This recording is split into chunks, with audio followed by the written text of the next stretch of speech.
Welcome to our channel.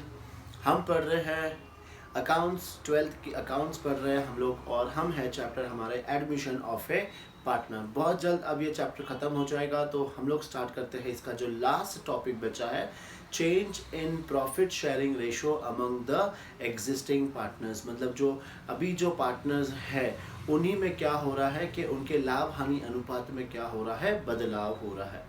तो अब देखते हैं हम लोग के इसका इफेक्ट हम लोग हमारे बैलेंस शीट, हमारे रिवैल्यूएशन, हमारे पार्टनर्स कैपिटल में कैसे होगा वो हम लोग देखते हैं यहाँ पर। ठीक है, चलो देखो अब यहाँ पे क्या हो रहा है कि जो पार्टनर्स का जो प्रॉफिट शेयरिंग रेशो है वो क्या हो रहा है, चेंज। जैसे एग्जांपल देखो, समझो 3 पार्टनर्स है, इनका जो रेशो था पहले 3:1 और अभी भी पार्टनर यही है। देखो समझना अच्छे से कि कोई नया पार्टनर नहीं आया इनके फर्म में। अभी जो हम लोग पढ़ रहे थे एडमिशन, उसमें क्या था कि पहले 2 पार्टनर थे, एक पार्टनर वहां पर और उसमें जुड़ता था, लेकिन यहाँ पर कोई नया पार्टनर नहीं आ रहा है। पार्टनर पहले जो थे वही है, लेकिन उनमें क्या हो रहा है, पहले जो प्रॉफिट को बांटते थे अब वो प्रॉफिट शेयरिंग रेशो क्या हो रहा है, चेंज हो रहा है। तो अब इसका इफेक्ट हम अपने बैलेंस शीट में, रिजर्व्स में, एसेट्स, लायबिलिटीज, उसमें कैसे करना है वो हमें सीखना है।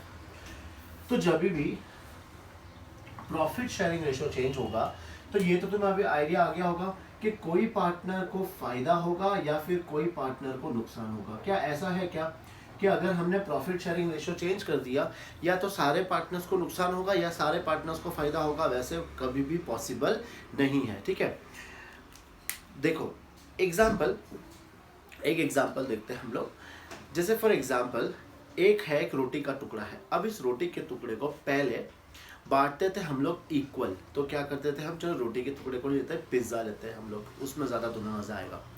एक पिज्ज़ा है, उसको 3 साझेदार, 3 पार्टनर्स आपस में बांटते थे। उसको उसने क्या किया, उन्होंने 3 पीस में सबको इक्वल बांट दिया। अब हुआ ये है कि किसी पार्टनर ने ज़्यादा पैसा दिया तो वो बोलेगा कि मेरे को ज़्यादा हिस्सा चाहिए, और जो बाकी पार्टनर्स है उनको कम हिस्सा मिलेगा। तो अब जो वो पिज़्ज़ा डिवाइड होगा वो कैसे होगा, ए को ज़्यादा मिलेगा, बी को कम मिलेगा, सी को कम मिलेगा, ऐसे ही होगा। करेक्ट। तो इसका मतलब क्या है, पिज़्ज़ा तो वो सेम का सेम है, मतलब प्रॉफिट वो का वही है, खाली क्या हुआ है कि इनके बीच में जो प्रॉफिट शेयरिंग रेशो है वो चेंज हो गया है। ठीक है, तो अब तुम्हें यहाँ पे क्या फाइंड करना है, सबसे पहले कि कौन सा पार्टनर सैक्रिफाइस हो रहा है और कौन से पार्टनर को गेन हो रहा है। सैक्रिफाइस का मतलब नुकसान हो रहा है और कौन से पार्टनर को फायदा हो रहा है। कैसे करेंगे, सिंपल, हमारा जो सैक्रिफाइसिंग रेशो का फॉर्मूला है, बताओ सैक्रिफाइसिंग रेशो का फॉर्मूला क्या है, old ratio minus new ratio. देखो अपन यहाँ पे निकालते हैं सबसे पहले ए का ओल्ड रेशो कितना है तो 3/6, न्यू रेशो कितना है तो 1/3। अब ये कैसे करेंगे बताओ, ये तुम्हें पता है कि अब एलसीएम निकाल लेंगे 6, यहाँ पर तो 3 आ जाएगा, यहाँ 2 से मल्टीप्लाई करेंगे तो 1/6। ऐसे ही हम बी का निकालेंगे, 2/6 माइनस 1/3, तो एलसीएम ले लिया 6, यहाँ पे 2 और यहाँ पे भी 2 करेंगे तो 0/6, और सी का 1/6 माइनस 1/3, तो क्या होगा, एलसीएम 6 आ जाएगा, ऊपर 1 और यहाँ पे 2 से मल्टीप्लाई करेंगे तो आंसर आएगा -1/6। इसका मतलब क्या है कि बी को तो कोई फायदा और कोई नुकसान नहीं, जितना उसको पहले मिल रहा था अभी भी उसको उतना ही शेयर मिल रहा है। जिसका आंसर पॉजिटिव आता है उसको अपने को पता है कि वो कौन सा पार्टनर है, सैक्रिफाइसिंग पार्टनर, और जिसका आंसर नेगेटिव आता है अपने को पता है कि वो कौन सा पार्टनर है, गेनिंग पार्टनर। ठीक है, तो अब क्या करना है, हमें जो एंट्री पास करनी है वो क्या होगी, हमारे गेनिंग पार्टनर कैपिटल अकाउंट, इसको हम करेंगे डेबिट, और जो अपना सैक्रिफाइसिंग पार्टनर है उसको हम कर देंगे क्रेडिट। बिकॉज जब प्रॉफिट शेयरिंग रेशो चेंज हो रहा है तो जो भी फायदा होगा वो कौन किसको देगा, जो गेनिंग पार्टनर है वो किसको देगा, सैक्रिफाइसिंग पार्टनर को देगा। ठीक है, ये तो आया समझ में। अब इसका इफेक्ट किस कौन से वैल्यूज पे होने वाला है, तो देखो जो हमारे रिजर्व्स होते हैं, सबसे फर्स्ट तो पहले हमें वो देखना है कि हमारे जो रिजर्व्स होते हैं, सेकंड है अपने लॉसेस, और तीसरे है हमारे एसेट्स एंड लायबिलिटीज। ठीक है, देखो अब इसमें क्या होगा कि फॉर एग्जांपल रिजर्व्स को हमें बांटना है, लॉसेस को बांटना है, एसेट्स और लायबिलिटीज को हमने जो रीवैल्यू किया है, अब इसका बेनिफिट हमें इन पार्टनर्स में कैसे देना है वो हम लोग समझेंगे। ठीक है, चलो अब इसका इफेक्ट हम लोग सबसे पहले पढ़ेंगे गुडविल पे। नाउ गुडविल तुम्हें हमेशा पता है कि गुडविल एक तो होगी अपनी एग्जिस्टिंग गुडविल, ठीक है, और एक हमें न्यू गुडविल क्वेश्चन में दे रखी होगी। एक तो है एग्जिस्टिंग गुडविल जो ऑलरेडी बैलेंस शीट में दे रखी है, और दूसरी न्यू गुडविल जो हमें कहां दे रखी होगी, एडजस्टमेंट में दे रखी होगी। ना इसका हमें कैसे करना है, देखो हमेशा याद रखना, भले कोई भी टॉपिक पढ़ रहे हो तुम लोग, एग्जिस्टिंग गुडविल को हमेशा हम क्या करेंगे, रिटर्न ऑफ करेंगे हमेशा, ठीक है। और ये भी कौन से रेशो में हम करेंगे, तो ओल्ड रेशो में। अब हमें इसमें कोई मतलब नहीं है कि रेशो चेंज हो रहा है या फिर न्यू प्रॉफिट शेयरिंग रेशो अलग आ रहा है, उससे कोई लेना देना नहीं है। हमें सिर्फ क्या करना है, जो गुडविल ऑलरेडी बैलेंस शीट में अपीयरिंग है उसे हमें राइट ऑफ करना है। और कौन से रेशो में राइट ऑफ करना है, तो ओल्ड रेशो में राइट ऑफ करना है। और इसकी एंट्री हमेशा क्या आएगी, तो हम लोग क्या लिखेंगे, old partners capital account debit to goodwill account, ठीक है। तो ये तो हो गया existing partner, existing goodwill. Now new goodwill, for example goodwill of the firm, goodwill of the firm valued at rupees 30,000, valued at rupees 30,000, ठीक है।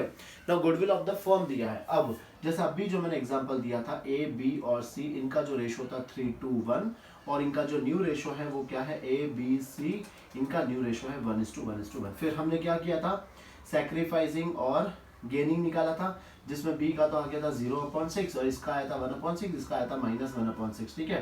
तो ये कौन सा पार्टनर था, सैक्रिफाइसिंग, ये कौन सा पार्टनर था, गेनिंग। अब एंट्री याद रखना, एंट्री क्या थी अपनी, हम किसको डेबिट करेंगे, हम करेंगे गेनिंग पार्टनर्स को डेबिट। तो यहाँ पे कौन सा पार्टनर डेबिट हो जाएगा, तो सीज कैपिटल अकाउंट हो जाएगा डेबिट, और टू एज कैपिटल अकाउंट को हम करेंगे क्रेडिट। अमाउंट कैसे निकाला है, टोटल गुडविल कितनी दी है 30,000, तो 30,000 इंटू इनका जो आंसर आया था मतलब 1/6, तो ये कितना आ जाएगा 5,000। तो ये हमें सी के कैपिटल को डेबिट करना है 5,000 से, और ए को कैपिटल को क्रेडिट करना है 5,000 से। हमेशा याद रखना, बहुत सिंपल है, प्रॉफिट शेयरिंग रेशो क्या हो रहा है, चेंज हो रहा है। और अगर हमें गुडविल दिया है तो गुडविल हम लोग इस तरीके से करना है, इसके अलावा इसका कोई सोल्यूशन नहीं है। सिर्फ यही है कि एग्जिस्टिंग गुडविल को राइट ऑफ करना है और न्यू गुडविल को हमें इस तरीके से सॉल्व करना है, ठीक है। ये लिखते जाओ।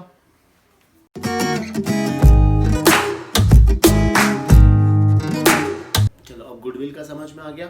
अब गुडविल के बाद है हम लोग पढ़ेंगे रिजर्व्स। रिजर्व्स देखो, रिजर्व्स में लॉसेस भी आ गए। अब इसका हमें इफेक्ट कैसे देना है, इसमें भी वापस से वही दो तरीके हैं। देखो, एक तो क्वेश्चन में दिया होगा कि रिजर्व्स को हमें पार्टनर्स में क्या करना है, डिस्ट्रीब्यूट कर देना है, ठीक है। मतलब रिजर्व्स को हमें वापस से अपने न्यू बैलेंस शीट में शो नहीं करना है, ये रिजर्व्स को हमें पार्टनर्स में डिस्ट्रीब्यूट कर देना है, ठीक है। Reserves and losses to be distributed.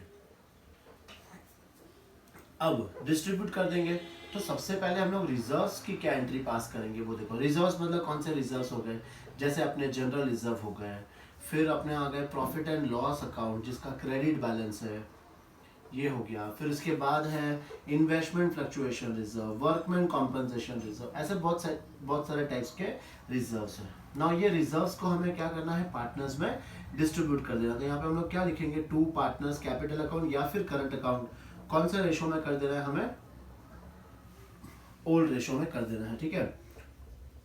और अगर क्वेश्चन में लॉसेस दिए है तो लॉसेस के लिए हम लोग क्या करते हैं, रिवर्स एंट्री पास करते हैं। तो वहां पे क्या करेंगे हम लोग, पार्टनर्स कैपिटल अकाउंट को डेबिट करेंगे, और टू जो भी लॉसेस होंगे, लॉसेस मतलब जैसे डेफर्ड रेवेन्यू एक्सपेंडिचर हो गया, प्रॉफिट एंड लॉस का डेबिट बैलेंस हो गया, ये सारी चीजें हम लोग क्या करेंगे, पार्टनर्स में डिस्ट्रीब्यूट कर देंगे।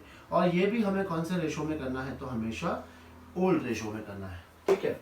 अब जो इसका सेकेंड पार्ट है, पार्टनर्स चाहते हैं कि ये रिजर्व और जो लॉसेस है वो हमें बैलेंस शीट में एज इट इज शो करना है, हमें इसे राइट ऑफ नहीं करना है।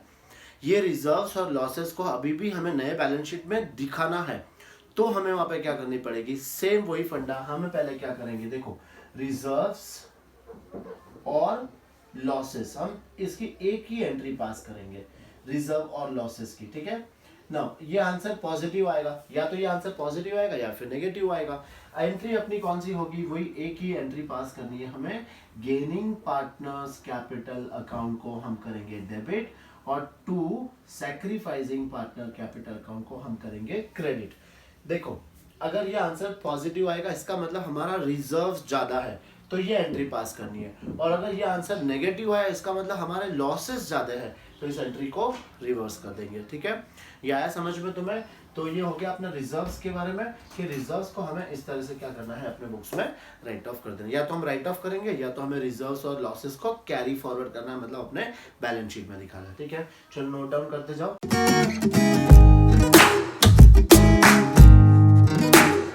अब इसमें एक लास्ट पार्ट बचा है खाली, कौन सा, अपने जो एसेट्स और लाइबिलिटीज, एसेट्स और लाइबिलिटीज। ठीक है ना, देखो अब इसमें भी वापस से दो ही ऑप्शन, कैसे, बाय ओपनिंग रीवैल्यूएशन अकाउंट। ठीक है, और सेकंड है values to be same values to be shown in new balance sheet। देखो अब अपने क्या हो रहा है, एसेट्स और लाइबिलिटीज की वैल्यू भी क्या हो रही है, चेंज हो रही है, एसेट्स और लाइबिलिटीज की वैल्यू चेंज हो रही है, और इनका प्रॉफिट शेयरिंग रेशो क्या हो रहा है, वो चेंज हो रहा है। अब ना ये जो चेंजेस है, या तो हमें दो ऑप्शन के, या तो हमें रीवैल्यूएशन अकाउंट खोलकर करना है, और या फिर हमें जो पुरानी वैल्यूज है वो सेम वैल्यूज हमें अपने बुक्स में शो करनी है। हमें उसका जो प्रॉफिट और लॉस है वो हमें एसेट्स और लायबिलिटीज में प्लस नहीं करना है, और ना ही हमें रीवैल्यूएशन अकाउंट ओपन करना है। ठीक है, तो ये तो बहुत सिंपल है। देखो ये हमने अब रिवैल्यूएशन अकाउंट की एंट्रीज वगैरह सारी कर ली थी कि अगर रिवैल्यू लॉस होगा तो हम लोग क्या करेंगे, रिवैल्यूएशन के डेबिट साइड में, और अगर प्रॉफिट होगा तो हम कहाँ लिखेंगे, रिवैल्यूएशन के डेबिट साइड में। ये वाला पार्ट हमने कर लिया था। नया है तो क्या है, ये है। देखो अब यहाँ पे हमें क्या करना है, एसेट्स, सारे एसेट जिसकी तुम्हें वैल्यू बढ़ रही है या फिर लायबिलिटी जिसकी वैल्यू कम हो रही है, ये सब तो अपना हो गया प्रॉफिट, और इसमें से हम माइनस क्या करेंगे, एसेट जिसकी वैल्यू डाउन हो रही है और या फिर लायबिलिटीज जिसकी वैल्यू बढ़ रही है। ये करके हमें एक नेट इफेक्ट फाइंड करना है, या तो वो आंसर मेरा प्रॉफिट होगा या तो वो मेरा आंसर लॉस होगा। समझ में आ रहा है? वापस देखो, जैसे बिल्डिंग की वैल्यू बढ़ रही है 10,000 तो मेरा प्रॉफिट में लिख देंगे, लायबिलिटीज की वैल्यू बढ़ रही है तो वो मैं लॉस में लिख दूंगा। ऐसे लॉस और प्लस माइनस करने के बाद एक फाइनल आंसर को हमें देखना है, और इसी की हमें क्या करनी है, एक एंट्री पास करनी है। ठीक है, तो क्या करना है, देखो प्रॉफिट होगा या तो फिर लॉस होगा। प्रॉफिट कब होगा, जब ये आंसर पॉजिटिव आएगा, और लॉस कब होगा, जब ये आंसर नेगेटिव आएगा। और अपनी एंट्री कौन सी होगी, हमेशा वही सदाबहार एंट्री, गेनिंग पार्टनर को हम करेंगे डेबिट और सैक्रिफाइसिंग पार्टनर को हम करेंगे क्रेडिट।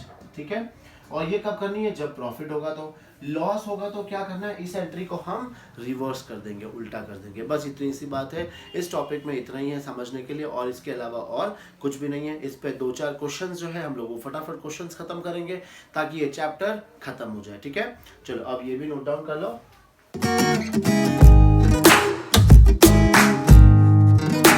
चलो अब थ्योरी समझने के बाद अब करते हैं हम लोग क्वेश्चन, जो है तुम्हारे पेज नंबर 92 पे क्वेश्चन नंबर 15 हम लोग देखेंगे। देखो ए, बी तथा सी साझेदार है और लाभ को 2-2-1 के अनुपात में बांटते हैं। 31/3/2017 को उनका स्थिति विवरण इस प्रकार था। एक बैलेंस शीट हमें दी गई है। बैलेंस शीट को फिलहाल हम लोग नहीं पढ़ रहे, डायरेक्टली एडजस्टमेंट देखेंगे। साझेदारों ने 1/4/2017 से लाभ को 1-1-1 के अनुपात में बांटने का निर्णय लिया। पहले इनका लाभ अनुपात क्या था, 2-2-1, और अभी कितना हो गया है, बराबर हो गया है सबका। उन्होंने यह भी तय किया कि स्टॉक का मूल्य 20% बढ़ा दिया जाए, संदिग्ध ऋणों के लिए प्रावधान 1000 से बढ़ा दिया जाए, फर्नीचर तथा प्लांट में 10% का हास्य किया जाए, और बकाया किराया 2000 है। ठीक है, ये सब तो एडजस्टमेंट हो गया, किसी का बढ़ाना है किसी को घटाना है। फर्म की ख्याति का मूल्यांकन 51,000 किया गया है। साझेदारों ने निर्णय लिया कि संपत्तियों, दायित्व और संचयों के मूल्य में कोई परिवर्तन न किया जाए। समझ में आ रहा है तुम्हें? हमें हमारा एसेट्स, लायबिलिटीज और रिजर्व, इन तीनों के मूल्य में कोई भी बदलाव नहीं करना है। ठीक है, उन्होंने ख्याति को पुस्तक में न दिखाने का भी निर्णय लिया, मतलब जो ख्याति दी गई है वो भी हमें पुस्तक में नहीं दिखानी है। इन परिवर्तनों को लागू करने के लिए एकल प्रविष्टि कीजिए। सिर्फ हमें क्या करनी है, एक सिंगल एंट्री हमें पास करनी है। ठीक है, चलो देखते हैं हम लोग इसको, हम लोग इफेक्ट हम लोग कैसे देंगे अपने सॉल्यूशन में। ठीक है,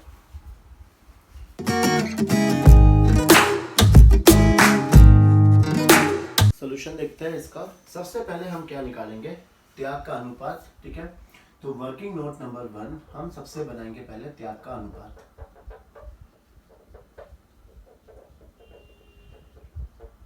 ये कैसे निकालना है हमें, जो अपना पुराना अनुपात है उसमें से हम क्या करेंगे, अपना नया अनुपात घटा देंगे। ठीक है, तो देखो सबसे पहले ए का पुराना अनुपात है 2/5 माइनस ए का नया अनुपात है बराबर बराबर। ठीक है, 1/3। अब इसको कैसे करेंगे, 3 2 6, 5 1 5 अपॉन 15, तो ये आ जाएगा 1/15। फिर ऐसे ही निकालेंगे बी का भी 2/5 है और इसका भी ये 1/3 है, तो इसका भी ये सेम आने वाला है 1/15। फिर है सी का है 1/5 माइनस 1/3, तो ये आ जाएगा 3 - 5 अपॉन 15, इसका आ गया -2 अपॉन 15। देखना हमेशा कि ये दोनों आए हैं प्लस में, मतलब ये मेरे कौन से पार्टनर है, ये मेरे सैक्रिफाइसिंग पार्टनर है। ठीक है, और ये मेरे कौन सा पार्टनर है, तो मेरा गेन पार्टनर है, ये हम लोग ने पहले ही पढ़ चुका है। ठीक है, तो सबसे पहले तुम्हें ये जैसे ही ये वर्किंग नोट बनाओगे तुम्हें ये पता चल जाएगी कि तुम्हें एंट्री कैसे पास करनी है। देखो जो गेनिंग पार्टनर है इसे हम क्या करेंगे, डेबिट, मतलब सी को हम करेंगे डेबिट और ए और बी को हम क्या करेंगे, क्रेडिट। ठीक है, तो सबसे पहले तो हमें यही याद रखना है कि गेनिंग पार्टनर को हमें करना है डेबिट और जो हमारे सैक्रिफाइसिंग पार्टनर है उसको हम क्या करेंगे, क्रेडिट। ठीक है, अब देखो यहाँ पर जैसे हमें रिजर्व्स भी दिया गया है, हमें एसेट्स और एबिलिटीज इनका मूल्यांकन भी किया हुआ है और गुडविल भी दी गई है।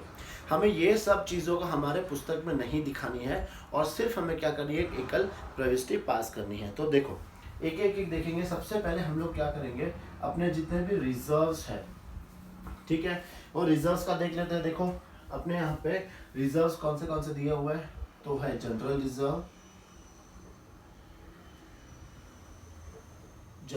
है 68,000।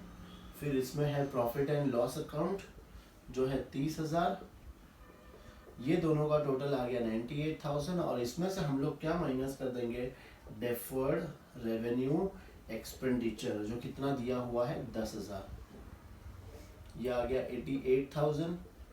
ये तो हो गया हमारा वर्किंग नोट नंबर 2।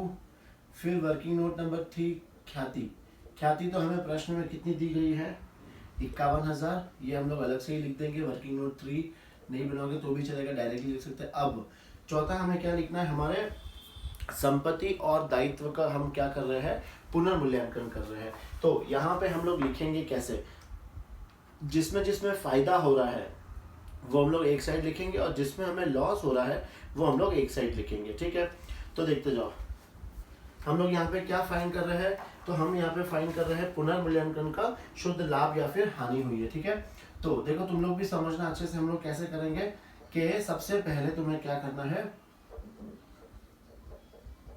जिसमें भी हमें प्रॉफिट हो रहा है, देखो पुनर्मूल्यांकन का हम लोग क्या निकाल रहे हैं, शुद्ध लाभ या फिर हानि। चलो अब यहाँ पे हम लोग क्या लिखेंगे, हानि की मदे, मतलब जिसमें जिसमें हमें क्या हो रहा है, लॉस हो रहा है। और हम लोग एक और साइड पे हम लोग क्या निकालेंगे, यहाँ पे लाभ की मदे। चलो देख लेते हैं। सबसे पहला हमारा क्या दिया हुआ था क्वेश्चन में, स्टॉक का मूल्य 20% से बढ़ा दिया जाए। तो स्टॉक का मूल्य क्या हो रहा है, बढ़ रहा है, तो अपने लिए क्या है, ये फायदा। तो स्टॉक के मूल्य में वृद्धि। ठीक है, ये यहाँ पे लिख देंगे। इसका अमाउंट जो भी आएगा कितना है, 20%, तो 50,000 का 20% कितना आ जाएगा, 10,000। ये तो हो गया हमारा फायदा। जो जो लाभ की मद है वो एक साइड लिखेंगे और जो हानि की मद है वो एक साइड लिखेंगे। फिर देखो नेक्स्ट है संदिग्ध ऋण के लिए प्रावधान 1,000 से बढ़ा दिया जाए। ठीक है, तो संदिग्ध ऋण यहाँ पे क्या हो रहा है, बढ़ रहा है अपने, तो अपने लिए क्या है, ये हानि की मद है, तो यहाँ पे लिखेंगे हम लोग डूबत ऋण के प्रावधान में वृद्धि। ठीक है, ये भी क्या हो रहा है, बढ़ रहा है। कितने से बढ़ रहा है, तो ये बढ़ रहा है 1000 से। तो जो जो लॉस है वो इस साइड लिखेंगे। फिर देखो क्या है, फर्नीचर तथा प्लांट में 10% का हाथ से लगाया जाएगा। तो जब हम हाथ से लगाएंगे तो इनका मूल्य क्या हो जाएगा, घट जाएगा। तो वो भी हमारे लिए क्या है, हानि। तो देखते जाओ, सबसे पहले क्या है, फर्नीचर। फर्नीचर पर हाथ से, ये हमें हाथ से लगाना है, कितना लगाना है, 10%। तो फर्नीचर है 30,000, तो ये आ जाएगा 3000। और इसी तरह पे फर्नीचर के बाद हमें किस पे लगाना है, प्लांट पर लगाना है। तो प्लांट पर हाथ से, ये भी हम लोग ऐसे ही लगा देंगे। प्लांट है 80,000, तो ये आ जाएगा 8000। ठीक है, इसके बाद क्या है, बकाया किराया 2000। तो बकाया किराया ये भी अपने लिए क्या है, लॉस। तो यहाँ पर लिख देंगे हम लोग बकाया किराया, और ये है 2000। और इसके बाद क्या दिया हुआ है, फर्म की ख्याति। चलो अब देख लेते हैं इसकी टोटल कितनी है। तो 4, 12 और 2, 14। मतलब अपने लॉस ज्यादा है और लाभ क्या है, कम है। तो अब यहाँ पे हम लोग क्या लिखेंगे, फाइनल आंसर जो होगा हमारा क्या है, वो पुनर्मूल्यांकन की शुद्ध हानि। तो वो भी लिख देते हैं यहाँ पर, ताकि पता चल जाएगा।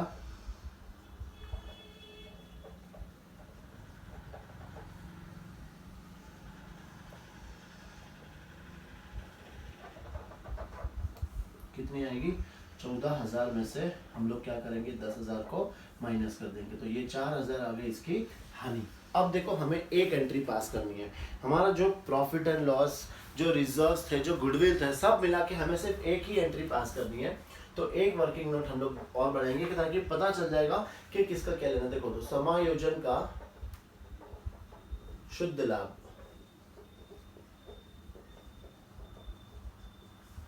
कैसे, ये था, ये प्लस में आंसर है। तो ये लिखेंगे हम लोग 88,000 प्लस, ये भी ख्याति अपने लिए फायदा ही है 51,000, माइनस ये लॉस, क्योंकि ये क्या है, शुद्ध हानि है। तो यहाँ पर मेरा जो समायोजन का शुद्ध लाभ आएगा वो कितना आएगा, इसको जोड़ लेंगे तो 139। तो ये आंसर आ रहा है मेरा 1,35,000। तो सबसे पहले हमें क्या करना है, इस अमाउंट को फाइंड करना है। समझे कैसे किया, रिजर्व्स को प्लस कर दिया, ख्याति और पुनर्मूल्यांकन का। अगर यहाँ पे लाभ होता तो हम लोग यहाँ पे क्या करते थे, इसको जोड़ देते हैं। अब हमें क्या एंट्री पास करनी है, तो हमें एंट्री पास करनी है सीज कैपिटल अकाउंट डेबिट। सी को हम कर देंगे डेबिट, और ए और बी को हम कर देंगे क्रेडिट। तो 2 A's कैपिटल और 2 B's कैपिटल अकाउंट। ठीक है, अमाउंट कैसे निकालना है, तो 1,35,000, 1,35,000 का चलो 2/15 निकाल लेते हैं। तो 18,000। तो सी के अकाउंट में कितना चला जाएगा, 18,000, और ये दोनों इनके हाफ हाफ है, तो 9,000 और 9,000। इस तरह से हमें एंट्री और अमाउंट इस तरीके से हमें पास करना है। ठीक है, चलो ये नोट डाउन करो, फिर इस पर और भी क्वेश्चंस हम लोग करते हैं।